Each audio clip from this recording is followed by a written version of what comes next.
Hello, good people. This is Sherry, and I am taking this fabric and the stick that you see on the bottom. I'm going to put the fabric on the wood and cut some beads in my Glowforge. So I'll show you what I do with them. I call this method the Sherika pass-through, where I make a hole in two pieces of wood, and then I put them together so that I can have a square piece of wood that has a hole in it. So that's what I'm doing here, is I'm going to attach these two pieces together to make my long bead, and then I'll cut it up into the short beads that I want. After I do this, I wrap it in the fabric and I cover it with painter's tape to protect the wood, and then I cut my beads in the size that I want. I wrap painter's tape around my stick because I didn't want my beads to have the charred look on them. So the green and blue tape was to protect my fabric. So here I'm removing the tape from my beads. I'm really happy with the way they turned out. This is some African print fabric that I bought last year in October when I went to Nigeria with my family. And this is my first time using this fabric. And it's a really deep, deep blue, almost a blue-black with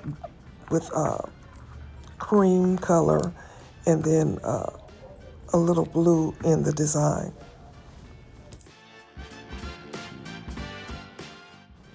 I cut these beads into two different sizes. One size is a 1-inch bead, and the other smaller size is a 1/2 inch bead.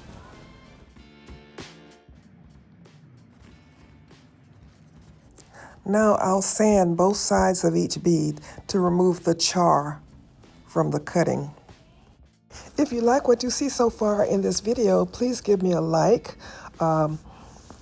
Subscribe if you haven't. I'm trying to get to 10,000 subscribers. And it helps the algorithm if you just make a comment or give me a thumbs up or anything like that. I really appreciate it.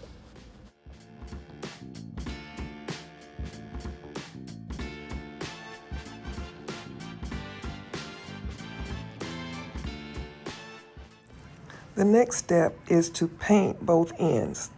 Now the color in this bead was a kind of like a black blue, so I mixed some blue paint with some black paint to get that same kind of color.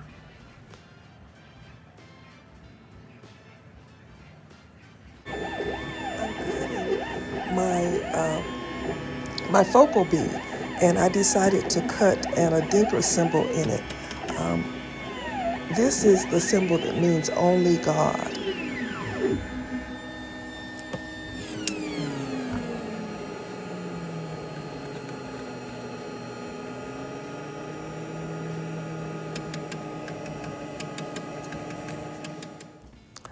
I forgot to turn the camera on, and I'm halfway through with my necklace, but I'm using memory wire, and I have some rubber cord on the back of it. So I'm going to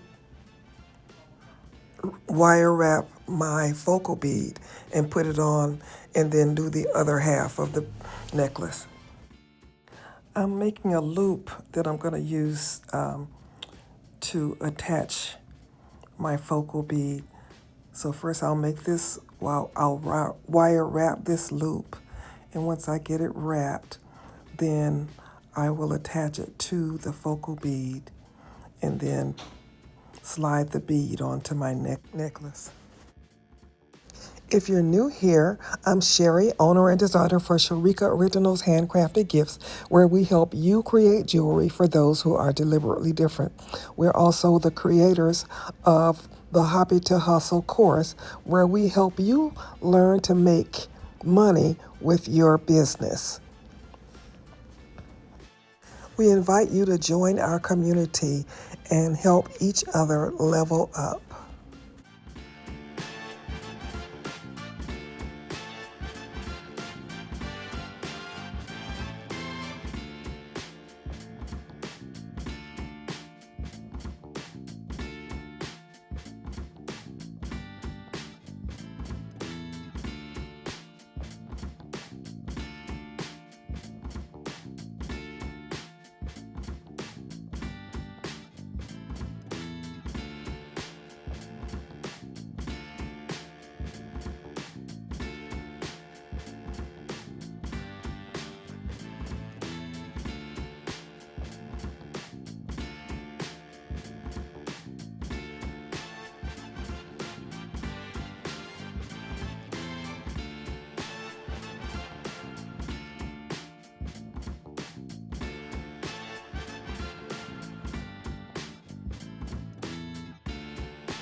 So now I'll continue to thread my beads onto my wire.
To finish, I add my tube,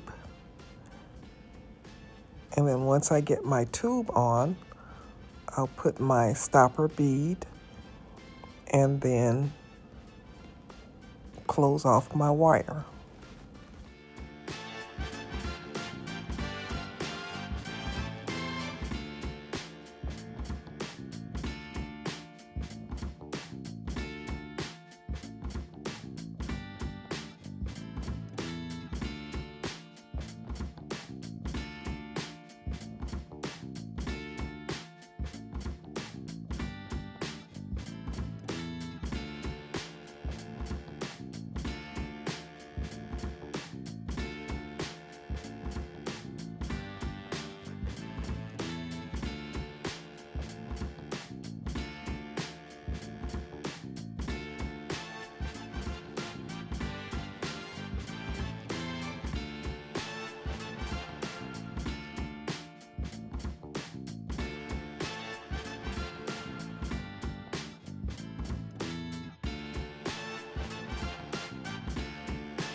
Here it is, a unique necklace. Let me know what you think. I'm trying to show that a dinker symbol. I don't have the right lighting to show it, but I really like the way it turned out.